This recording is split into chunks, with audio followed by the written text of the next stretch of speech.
Hey everyone, welcome to another episode of the Dan and Joe Sports Show. As always, I'm Dan. And I'm Joe. And Joe, we're in the midst of the NCAA basketball tournament right now, but there is just an absolute frenzy in the free agent market in both Major League Baseball and, of course, in the NFL.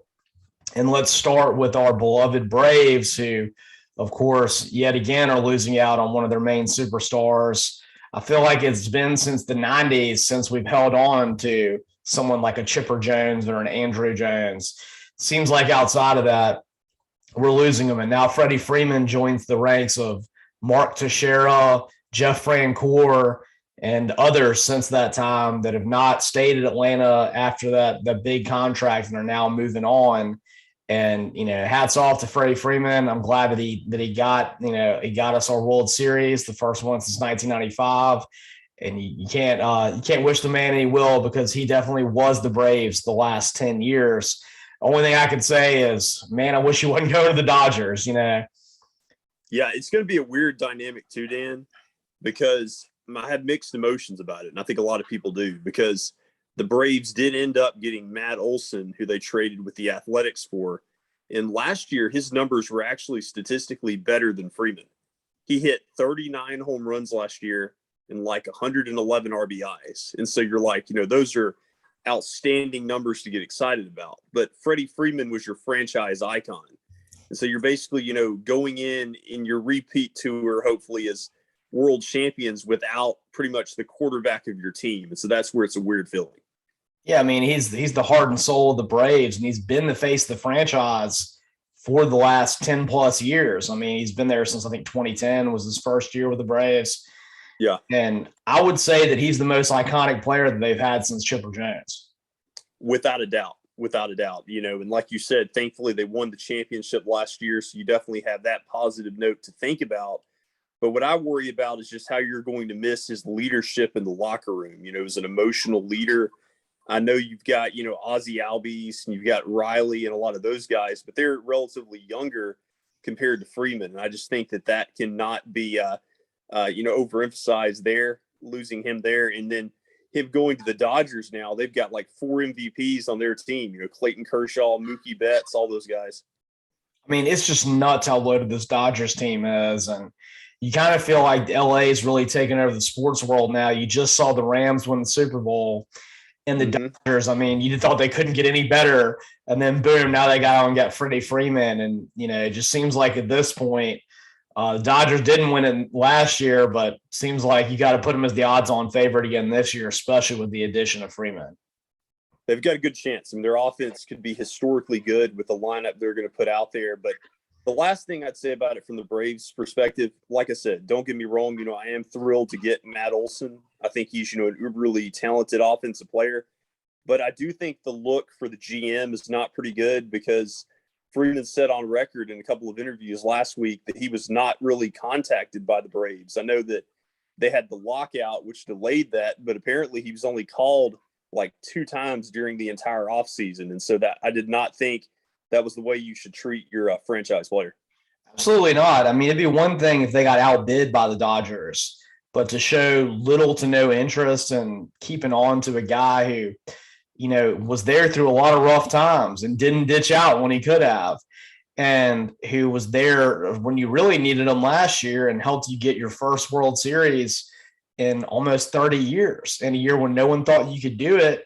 You would have thought that would have been the kind of guy who commanded some effort. If it ended up that you couldn't meet that, you didn't have the salary cap to do it, that's one thing. But it doesn't sound like that was the case here. It sounds like they just didn't care enough. Right. And they made the trade with the Athletics behind his back without telling him they were going to do that first. And I think that bothered me as well, and bothered Freeman. Yeah. So we'll see. We might have had a bright, shining moment in Braves baseball that we're not going to see for another 28 years, and that might be what it is. But you can't blame Freddie Freeman for it. Like I said, the worst part about it in my mind is not that we're losing him, it's that he's going to the Dodgers. Mm-hmm. Yep, that's right. All right, Joe, speaking of worst moments, I'm thrilled to see that Tom Brady's coming back in the NFL. I think you and I were both thinking it was possible this was going to happen, but the timing of it bothered me a lot, because Tom Brady, of course, doesn't matter what's going on in the sports world, his return to football is going to be the biggest story. And I hated it because this was a very much anticipated NCAA tournament. This is one that I think probably it's been the most wide open one we've seen in a long time in terms of who could possibly win it. I mean, I think going in, there were probably most people can name 15 to 20 teams that had a legitimate chance to win it. And of course, Selection Sunday ended up being so dramatic with teams like Texas A&M being left out, teams like Notre Dame getting in. And then all of a sudden, Tom Brady announces during the selection show, oh, hey, by the way, I'm coming back to play my 25th season of NFL football. I'm getting out of retirement. And he chooses this time to do it. And then all of a sudden, like all these news outlets that are following the selection show switch over and start focusing on this. And, this is a big moment for some kids that go to schools like St. Peter's, which we'll talk about more later. And these smaller schools, and then ones like A&M, this was a big deal that they got left out, and Notre Dame, it's a big deal they got in, and suddenly they're second of the wrong news stories when they worked all season for this and worked multiple years for it. Meanwhile, Tom Brady could have chosen any day to do this. I mean, he could have chosen to do it this week, next week, a month from now, and yet he chose to do this intentionally to disrupt this and become the center of attention. And I didn't think it was right. Well, what bothered me about it, to your point, is the fact that when that news went down, I think a lot of people out there stopped, thinking about the brackets, and suddenly, we're thinking about his story and what he's doing. Like normally on Selection Sunday, I'm already looking at the regions and thinking about how my bracket's going to look. But instead, it was almost like I didn't really think to do that until late that night or early Monday morning, which is very atypical for me due to the Brady news. But the reason I understand that he did it is because the new league year was going to start with free agency on Monday, I think, of that week. And he wanted to make sure that some of his players on his team re-signed with the Bucks and didn't go elsewhere. I think most notably Ryan Jensen, their center. He was afraid he was going to leave if he didn't announce it Sunday night. But at the very least, though, I feel like he could have waited till later that night, like not right during Selection Sunday. Yeah, like wait and do it, 11:30 at night or something like that, where the news story is going to get picked up in the morning, but you're not taking away from all of the articles that are being written by all the guys on ESPN, Yahoo, whichever service you have about the NCAA tournament.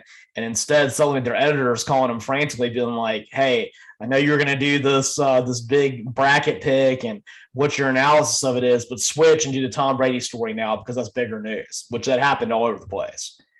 Right.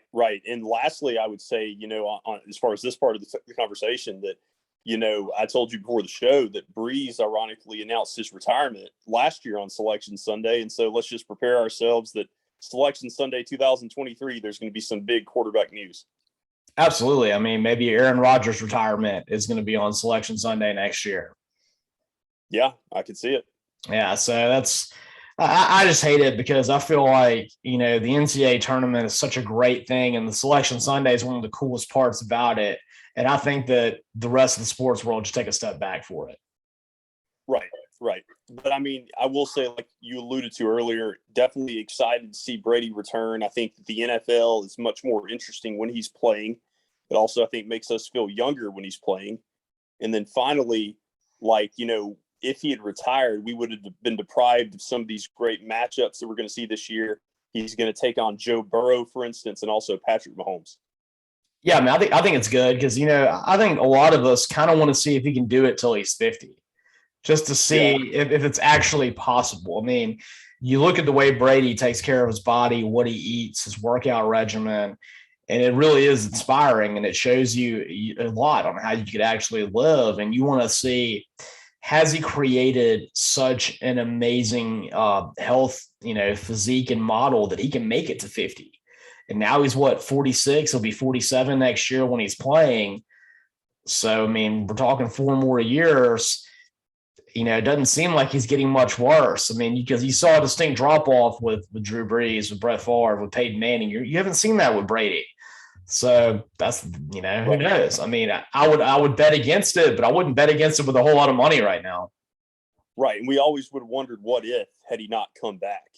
And he really, you could argue, had maybe one of his best seasons last year leading the league in touchdowns and passing yards. Exactly. And you feel too that he ended on a loss. And you don't always see Tom Brady as the one that goes out losing a game like that. Although they did make an amazing comeback, but still one where they lost the team that won the Super Bowl. You kind of feel like Brady should end that career holding that Super Bowl up, right, for just one last time. Right. It would have been a very anticlimactic ending. Like, I think it would have left everybody wanting more. I definitely wanted more, and glad we get to see it. That's right, Joe. One thing we did not want, though, at least as a Saints fan, is I didn't want DeShaun Watson. Jameis Winston has come with his own set of baggage. We all know about what happened at Florida State, what he did, what he allegedly did. And, that was something that was a little hard for me to get over at first with Jameis Winston coming to the Saints. It was a little hard for me to support him. I feel like he really does seem to be a changed man and an improved person overall. But with DeShaun Watson, I don't think I could have justified it. I don't think I could have cheered for him. It'd been very hard for me. And, it seemed like it was coming down to the Saints and the Falcons, right? And of course, our friend of the show, Kyle, was a big Falcons fan. And I saw once they had put Matt Ryan and traded him to the Colts. I was like, y'all are getting Deshaun Watson. And it was funny. We were talking about it. And then all of a sudden, Baker Mayfield says he wants out of the Browns. And now Deshaun Watson goes to the Browns. And to me, Joe, it seems like there's some real karma going on here, because what happens to every quarterback that ever goes to the Browns? Their career goes right around the toilet. It's done. And I feel like that's what Deshaun Watson deserves, frankly. Yeah, and I was really surprised, that they wanted him, that he wanted to go there, especially, given the track record of quarterbacks. Because you look at the Saints roster is probably better assembled for him to win now with that defense. But going back, though, to the main kind of point, I think, of our narrative, the overarching point is just cannot believe so many teams wanted Deshaun Watson. I really was not sure he was ever going to play another down in the NFL again. I didn't think that you could afford to touch him with a 100-foot pole. I didn't think that any franchise would want him. And I was shocked by the level of interest that they were showing, too. And I was truly dismayed at the thought that the Saints could get him. And especially the contract extension that he got. What was it, like $230 million or something like that? To me, I thought at the very least, if you're going to get him, it's on like a 1-year deal, like kind of like a probationary period, not to treat him like he's just, a normal free agent. Right. I mean, you're treating him like you're going out there to sign Russell Wilson or something like that. And that's the way they ended up treating him. I'm kind of with you. I thought it'd be more like maybe not to the same degree of what the Cam Newton 1-year deal was with the Patriots, but something more akin to that, which is, we know that you're not someone that's in high demand right now, but we know that you have a lot of ability. Let's see what you can do. Right. Because he didn't even play, last year at all. So you got to figure out, where's this guy's head at too. Yeah. And Joe, I was wondering to myself if part of the deal with the Browns is that they have to pay all of his lawsuits. Yeah. Yeah. And the other thing that's ironic about it is that I thought the Browns should have probably previously drafted him in 2017, and they didn't. And so now here they get a chance to have him. Well, that's interesting, Joe. And so now you're looking at Baker Mayfield on his way out with the Browns. And before the Saints re-signed in Jameis Winston, I was suddenly getting really excited because I really like Baker Mayfield. I always have. I like his brashness. I don't have a problem with brashness. I think brashness is kind of cool. I like a little bit of cockiness. Of course, you can't support what Deshaun Watson allegedly did, but but there's a big difference between that and being a little bit cocky and being, kind of out there as a personality. I got no problems with that. And I thought that Baker would have fit really well with the Saints. And I'm not like upset that they re-signed Jameis Winston, but I would rather have Baker Mayfield, I think. Well, what's interesting too about that is, back in like 2018, before Baker Mayfield skyrocketed up the draft boards, just shockingly, like I really thought the Saints were going to consider drafting him if they, gotten him in the late first round or early second round. So interesting, if he would have been available for them now. But I think what they're doing with Jameis Winston, Dan, is they're going to roll with him for a year or two and look for their long-term option at quarterback, maybe in the 2023 draft class, if not later on in free agency in a year or two, and just see, where Winston could take the team in the interim. They look at the roster, the defense is playoff caliber, if not better than that. You're hoping you can get Michael Thomas back, maybe draft a receiver, hopefully this year. We won't completely. Don't hold your breath, man. Yeah, we'll hold our breath on that, but hoping, they can get somebody to bolster the offense. And I guess at this point, they'll also have to replace Teron Armstead, which would be a big hole. But at the end of the day, though, I think that they look at, of what's left on the market, they look at Winston as an option maybe that can keep them, somewhat relevant. Yeah, I mean, you look at what he did in his first 7 games as a starter before he got injured. He had the Saints at 5-2. He was being very accurate, not turning over the football. The numbers weren't eye-popping, but they were consistent and good. It was very game manager-like numbers, which with the way the defense wasn't the worst thing in the world. So I don't have a problem with it. It'd be nice to have us have a game-changing quarterback again. And now you feel like you have a little bit of a place sitter, I feel like. I think so, but I am glad that they're not just going to hopefully not draft somebody in the first round. I mean, maybe they do, but I didn't want them to overreach, for a quarterback with this class. Except for Matt Corral. I would have liked to have seen Matt Corral as the Saint, which now it seems like that's not going to happen. It does seem unlikely now. And I thought my wife's going to be double crossed. She wanted Baker Mayfield really bad, and of course she wanted Matt Corral, and now she's not going to get any of them, and she's got JB.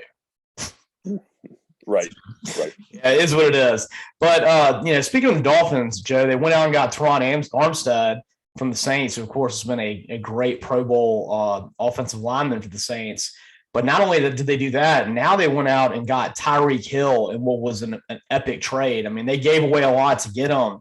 But suddenly it looks like the Dolphins are the Rams of last offseason, where the Dolphins are going out and getting everybody. And the question you have is, suddenly they have amazing wide receivers, and they haven't moved on from Tua yet. Is Tua going to be the one that has the keys to this Ferrari, or do you see them making maybe another move for a quarterback out there? Do you think that maybe Baker ends up with the Dolphins? They could, but I do feel like they'll probably go with Tua this season. I like Tua. I feel like a lot better than most of the experts I hear talking about him. Like, I know everybody considers him, questions about injury prone and durability, but I really like his talent, and I would love to see what he can do with a Waddle in with Hill. I mean, just the explosiveness of that wide receiver tandem is just going to be unprecedented. Well, Joe, it's not just Waddle and Hill. I mean, it's Waddle, Hill, Devontae Parker, and then you also add in that they have the really good Notre Dame wide receiver, Mike. What I'm talking about. They also have him on the team too. Yeah. And so there's a very loaded wide receiver room there. And so I think that Albert Wilson, I think, is also with the Dolphins. They're pretty stacked at wide receiver. And you saw their defense at the end of last season. They had a good defense. And, one thing that I hate is that their coach didn't get to make it. Because like you and I talked about, I don't think he ever should have been fired. And if he could have had this level of roster, it would have been great to see what they can do. And I think now I think I would consider the Dolphins a lock for the playoffs, and definitely someone to look forward to at least make the Super Bowl out of the AFC. Yeah, I mean, the only tough thing for them will be, I think, 2 things. One, just how strong the AFC is now, like just so much star power in the AFC kind of spread out among the conference, but then also just having to compete with the Bills in the AFC East. Yeah, that's true. That's going to be an issue. The Bills, and then, of course, the Bengals are not getting any worse. But the Bills definitely seem like the strongest team. But the Dolphins are definitely, like I said, the Rams of last season, where they're making a lot of moves. And then, Joe, it's funny. We were talking earlier about my friend Kyle, who's the Falcons fan, and we thought DeShaun Watson was going to go there, and they get rid of Matt Ryan. And this is the funniest thing. They go out and they get Mariota. I was like, really? You're going to get rid of Matt Ryan for Marcus Mariota? I mean, what are they doing? I mean, they're making the Saints look good in their decisions right now with the Falcons. I couldn't believe that, man. I mean, it'd be one thing to get someone that's got baggage, but at least has a lot of talent. I mean, Mariota, when was the last time he did anything good? Like 5 years ago? So I think he's been backing up Carr with the Raiders the last couple of years. And I think every now and then they would occasionally bring him in kind of like a Taysom Hill gadget role. But like he seldom ever played. It's probably been years since he started a game. And so, yeah, I was just absolutely dumbfounded that he was on the market to be a starter. I guess the Falcons are just going in total rebuild and trying to tank. Yeah, they must be tanking for somebody next year. I mean, I guess what your options next season would be Bryce Young and then CJ Stroud, I guess, would be there next year, which are definitely better than any quarterbacks we have coming out of the draft this year. But I just couldn't believe that. Yeah, I was stunned. Yeah, so I mean, definitely some big news. And then the last one, of course, is you see Brett. I mean, of course, you see Aaron Rodgers re-sign with the Packers, and you thought that meant that okay, Devontae Adams is coming back, and then wait a minute, Devontae Adams is going to the Raiders, and now you're wondering like, did the Packers like screw over Aaron Rodgers again? Is that what happened here? Like, I can't believe that he went back to him to begin with, but I guess they're like, this guy's just too stupid to move away from us. Let's just get him again. It could be. It could be. So it's interesting because it still kind of stunned me there too. I look at Tyreek Hill and Devontae Adams going elsewhere. Like you're thinking to yourself, what are the Chiefs doing? What are the Packers especially doing here? Because the Packers don't even have Kelsey and other receivers. It's really Devontae Adams, and that was it as far as pass catchers for the Packers and Aaron Rodgers. But I will say that the return the Packers got is outstanding. Like I think it's about as good as you could get as far as the draft assets. And also you could maybe argue if you're trying to reach here that he'll be 30 years old this year. So, maybe those assets could pay off in the future. But this year, though, you're going to be hard pressed to find anybody in the draft that can have that type of impact. And so if you're Aaron Rodgers, you're definitely frustrated here, and rightfully so. But I do think it's kind of cool to see Devontae Adams and Derek Carr linking back up for a reunion from their college days at Fresno State. Oh, that is interesting. Yeah, that will be good to see. And of course, the Raiders were a really gritty team last year that had very stellar tight end play, but didn't have a whole lot of the wide receiver position. And especially when you think about the tragic thing that's happened with Henry Ruggs, I mean, Henry Ruggs never gonna play for the Raiders again.